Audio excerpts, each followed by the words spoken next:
Hello friends, स्वागत है आपका परीक्षा एजुकेशन क्लासेस के यूट्यूब चैनल पे। आज से इस वीडियो में हम 12th क्लास की फ़िज़िक्स पढ़ाएंगे और सेकेंड पेपर जो है 12th क्लास का उसको स्टार्ट किए हैं। तो उसका पहला अध्याय है प्रकाश का परावर्तन तथा अपवर्तन। ठीक है, और जो ये हम आपको पढ़ाएंगे ये दरअसल कुमार मित्तल बुक से पूरा इंस्पायर्ड है, उसी से समझाएंगे। ठीक है, तो सबसे पहले हम उस कुमार मित्तल की बुक से जो पहला टॉपिक उसमें दिया गया वो प्रकाश क्या है उसके बारे में समझते हैं। चीज़ों को यहाँ पे पहले हमने इसलिए लिख लिया है ताकि आप लोगों का समय बचे और एक एक चीज़ को, एक एक पॉइंट को टू द पॉइंट हम समझेंगे। ठीक है, तो सबसे पहले प्रकाश होता क्या है ये समझ लेते हैं। तो वास्तव में प्रकाश क्या है? तो जैसे अगर हम आपसे पूछें कि कोई भी चीज़, ठीक है, जो इस ब्रह्मांड में उपस्थित है, अगर आपको उसको देखना है तो देखने के लिए किस चीज़ की आवश्यकता होती है? तो सबसे पहला जो उत्तर होगा आपका आँखों का। यानी अगर आँखें नहीं हैं तो हम किसी भी चीज़ को देख नहीं सकते हैं, है ना। पर क्या ऐसा भी हो सकता है कि अगर किसी व्यक्ति के पास या आँखें भी हैं परंतु फिर भी वह चीज़ों को नहीं देख पा रहा है? ऐसा क्या हो सकता है? या ऐसा होता है क्या? तो अगर आपको कभी अंधेरे कमरे में भेज दिया जाए और वहाँ से आपसे कह दिया जाए जाइए फिजिक्स की बुक उठा के लाइए, तो क्या आप ले आओगे? नहीं ला पाओगे। क्यों? क्योंकि फिजिक्स की बुक को देखने के लिए या किसी भी चीज़ को देखने के लिए आँखों के अलावा एक और चीज़ की आवश्यकता होती है। ठीक है, उसी को हम क्या कहते हैं? प्रकाश। यानी जब तक प्रकाश नहीं होगा आप किसी भी चीज़ को नहीं देख सकते हो स्पष्ट रूप से। ठीक, तो प्रकाश की डेफिनेशन क्या हो गई? अगर एग्ज़ाम में वैसे इतना सिंपल क्वेश्चन आएगा नहीं, लेकिन फिर भी हमें बेसिक्स क्लियर होने चाहिए सारे। तो क्या होगी प्रकाश की डेफिनेशन? प्रकाश क्या है? ब्रह्मांड में उपस्थित कोई भी वस्तु को देखने के लिए आँखों के अतिरिक्त जिस विकिरण की आवश्यकता होती है उसे हम प्रकाश कहते हैं। तो ये डेफिनेशन हमने इसकी लिखी है, वस्तुओं को देखने के लिए आँखों के अतिरिक्त जिस विकिरण की आवश्यकता होती है उसे प्रकाश कहते हैं। अब यहाँ पे एक शब्द आया है विकिरण। ये विकिरण शब्द आया, इसका मतलब क्या हुआ? तो विकिरण क्या होता है? तो विकिरण का मतलब होता है सूर्य से जो प्रकाश आ रहा है उसी को हम विकिरण कहेंगे। ठीक है, या किसी भी प्रकाश का जो प्रकाश आ रहा है, ठीक है, एक तरीके से विकिरण क्या होती है? एक प्रकार की ऊर्जा होती है। इसी के कारण हम वस्तुओं को देख पाते हैं। तो पहली डेफिनेशन तो हमें प्रकाश की क्लियर हो गई कि प्रकाश क्या होता है। इसके बाद हम प्रकाश के कुछ गुण पढ़ेंगे एग्ज़ाम में। प्रकाश के गुण क्या हैं, कैसा बिहेव करता है, उसके बारे में भी प्रश्न पूछे जा सकते हैं। ठीक है, तो उसके बारे में हमें जानकारी होनी चाहिए। तो इसमें कुछ हमने गुण लिखे हैं। पहला गुण क्या है? प्रकाश वस्तुओं को दिखाता है परंतु स्वयं नहीं दिखता। मतलब प्रकाश जो होता है उसकी सहायता से हम वस्तुओं को देख सकते हैं, लेकिन कभी भी प्रकाश खुद नहीं दिखता कि प्रकाश कैसा होता है। क्या कभी देखा आपने प्रकाश कैसा होता है? कैसा उसका मुंह होता है, कैसा आँख, नाक, कान, ऐसा तो कुछ पता नहीं है ना। तो प्रकाश स्वयं नहीं दिखता है, वो केवल वस्तुओं को दिखाने में हमारी आँखों की मदद करता है। ठीक है, अब ये भी एक प्रश्न बनता है कि मतलब प्रकाश की सहायता से हम वस्तुओं को कैसे देख लेंगे? तो इसको भी समझ लेते हैं। जैसे कि मान लेते हैं ये एक कोई पुस्तक है और आप अंधेरे कमरे में हो, जहाँ खड़े हुए हो, ठीक है, तो अब इस पुस्तक को देखने के लिए प्रकाश की आवश्यकता है, तो कैसे देखोगे? तो होता क्या है, जैसे ये सूर्य से आने वाला किसी भी स्रोत से प्रकाश स्रोत है, यहाँ पे ये प्रकाश स्रोत है, तो प्रकाश स्रोत से प्रकाश आएगा और इस पुस्तक पे पड़ेगा। अब पुस्तक से जब पड़ेगा तो ये परावर्तित होगा। अब परावर्तन क्या होता है 10th में पढ़ा है, लेकिन फिर भी हम यहाँ पे बेसिक से समझाएंगे। तो परावर्तन होने के पश्चात ये जैसे ही आएगा हमारी आँखों पे पड़ेगा, और हमारे आँखों पे पड़ते ही हमारी आँखें जो होती हैं वो संवेदनशील होती हैं प्रकाश के प्रति।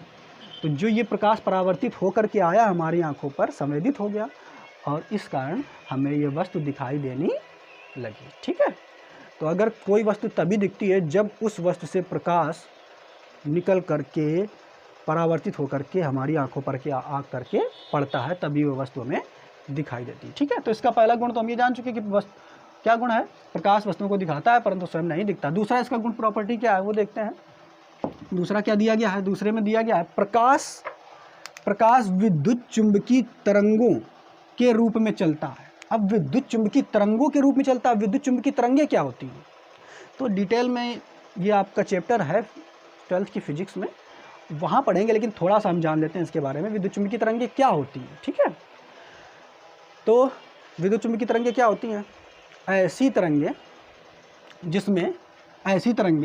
जिसमें विद्युत क्षेत्र तथा चुंबकीय क्षेत्र दोनों एक दूसरे के लंबवत कंपन कर रहे हों। ठीक है, तो उन्हें हम क्या कहेंगे, विद्युत चुंबकीय तरंगें। जैसे मान लेते हैं अगर ये देखा जाए, ये एक तरंग है, ठीक है, इस तरीके से, ठीक, ये एक तरंग है और ऐसे बना लेते हैं ये, हाँ, तो ये तरंग है। तो इस तरंग में अगर विद्युत क्षेत्र भी हो और चुंबकीय क्षेत्र भी हो और दोनों एक दूसरे के लंबवत हों, तो इस प्रकार की तरंग को हम विद्युत चुंबकीय तरंग कहेंगे। ठीक है, और बहुत डिटेल में हम जब ये चैप्टर आएगा तब इसके बारे में हम सीखेंगे। ठीक, तो विद्युत चुंबकीय तरंगों के रूप में प्रकाश चलता है, यानी जो सूर्य से प्रकाश आ रहा है ये एक विद्युत चुंबकीय तरंग के रूप में आता है। ठीक है, और डिटेल में हम जानेंगे, चैप्टर जाएगा। तो दूसरा गुण ये हो गया। इसके बाद तीसरा गुण क्या है, तीसरा गुण क्या है कि इसकी तरंग दैर्घ्य जो है, किसकी तरंग दैर्घ्य, प्रकाश की तरंग दैर्घ्य जो है वो 3900 एंगस्ट्राम से 7800 एंगस्ट्राम के बीच होती है। तो प्रकाश की तरंग दैर्घ्य जो 3900 एंगस्ट्राम से 7800 एंगस्ट्राम तक होती है। अब एंगस्ट्राम जो होता है, ठीक है, एंगस्ट्राम जो होता है वो किसका मात्रक है, ये आपको कमेंट बॉक्स में बताना है। ठीक है, और एक एंगस्ट्राम में कितने मीटर होते हैं ये भी आपको कमेंट बॉक्स में लिखना है। ठीक, हाई स्कूल में आप पढ़े हो। तो इसकी तरंग दैर्घ्य जो होती है, किसकी तरंग दैर्घ्य, प्रकाश की तरंग दैर्घ्य, ठीक है, 3900 एंगस्ट्राम से 7800 एंगस्ट्राम के बीच होती है। अब तरंग दैर्घ्य क्या होती है इसको भी तो समझ लें। तरंग दैर्घ्य तो जानते हो क्या होती है। तो जैसे कोई तरंग है, मान लो ये तरंग बनी थी, जैसे अभी ये तरंग, ठीक, ऐसे ये तरंग, ठीक, मान लेते हैं ये एक तरंग है और ये तरंग उत्पन्न कैसे हुई, हमने मान लिया कि किसी तालाब में हमने पत्थर फेंका, अब वहाँ लहरें ऐसे उठने लगती हैं, ऊपर नीचे ऐसे अप डाउन होती रहती हैं, तो इस तरीके की एक तरंग बन जाती है। ठीक है, तो ऐसी जो आकृति बनती है उसी को हम तरंग कहते हैं। और तरंग में देखो जो ये ऊपर की ओर उठ रहा है इसे हम बोलते हैं सरंग। क्या बोलते हैं, सरंग। और जो नीचे जा रहा है इसे हम बोलते हैं गर्त। ठीक है, क्या बोलते हैं, गर्त।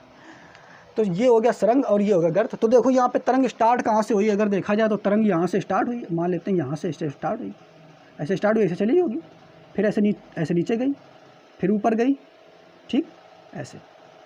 तो यहाँ तक कि अगर देखा जाए जो पूरा एक कंपन हुआ है इसी को हम एक तरंग कहेंगे। फिर यहाँ से आगे चलेंगे तो यहाँ तक की ये दूसरी तरंग हो गई, फिर यहाँ से चलेंगे तो यहाँ तक की ये तीसरी हो गई। ऐसे तरंगें बनती चली जा रही हैं, पहले अप फिर डाउन फिर अप फिर डाउन फिर अप फिर डाउन। ठीक है, बात समझ पा रहे हो कि नहीं। ठीक, तो यहाँ तक की, सॉरी बोलो ज़्यादा सही रहेगा। ठीक है, ऐसे। अब फिर यहाँ से ये ऐसे गई, फिर ऐसे, नहीं, ठीक,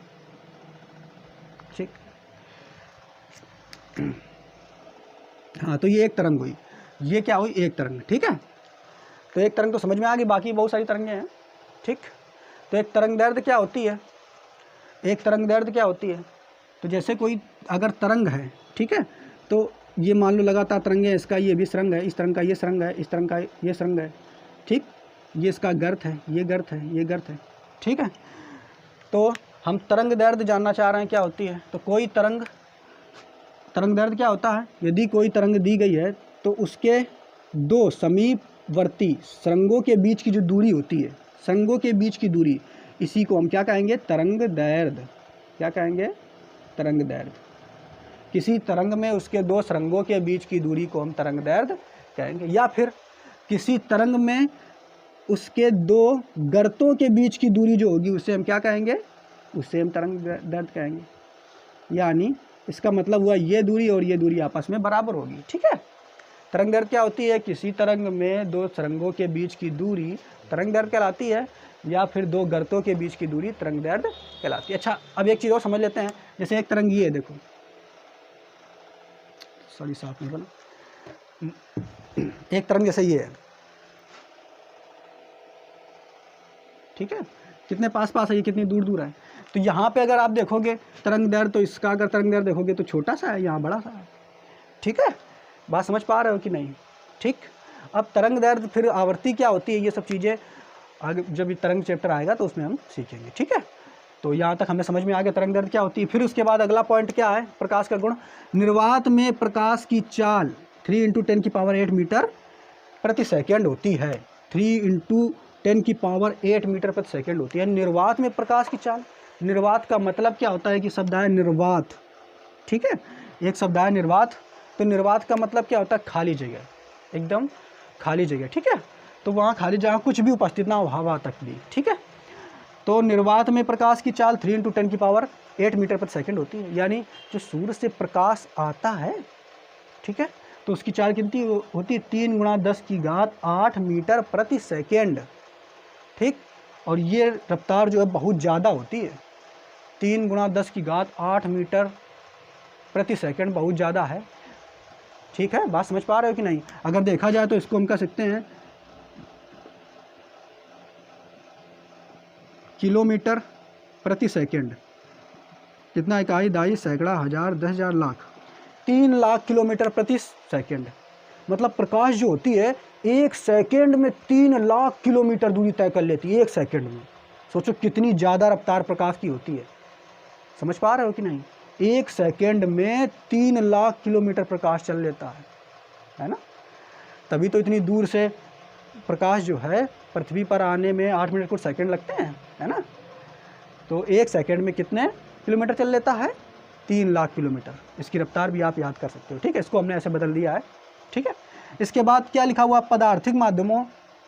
कोई भी पदार्थिक माध्यम है, जैसे कि प्रकाश, अब अगर पानी से गुजारोगे तो पानी से गुजारोगे या शहद से गुजार दो, या अन्य कोई पदार्थिक माध्यम है उसमें अगर प्रकाश को गुजारोगे तो क्या रफ्तार इतनी ही बनी रहेगी? नहीं, तो रफ्तार घट जाती है। ठीक है, ये आपको याद रखना, क्यों घट जाती है ये हम आगे जानेंगे, लेकिन अगर आपको पता है तो आप कमेंट बॉक्स में लिखिए क्यों घट जाती है। ठीक है, डिटेल। तो पदार्थिक माध्यम में इनकी जो रफ्तार होती है, ठीक है, वो क्या हो जाती है, कम हो जाती है। ठीक, तो आपको ये टॉपिक समझ में आया होगा, प्रकाश क्या होता है। अब नेक्स्ट टॉपिक जो हम पढ़ेंगे, प्रकाश का परावर्तन, उसको समझेंगे। और वीडियो अगर पसंद आ रहा है तो इसको लाइक कीजिए, सब्सक्राइब कीजिए। ठीक है, और दोस्तों के पास शेयर कीजिए। धन्यवाद।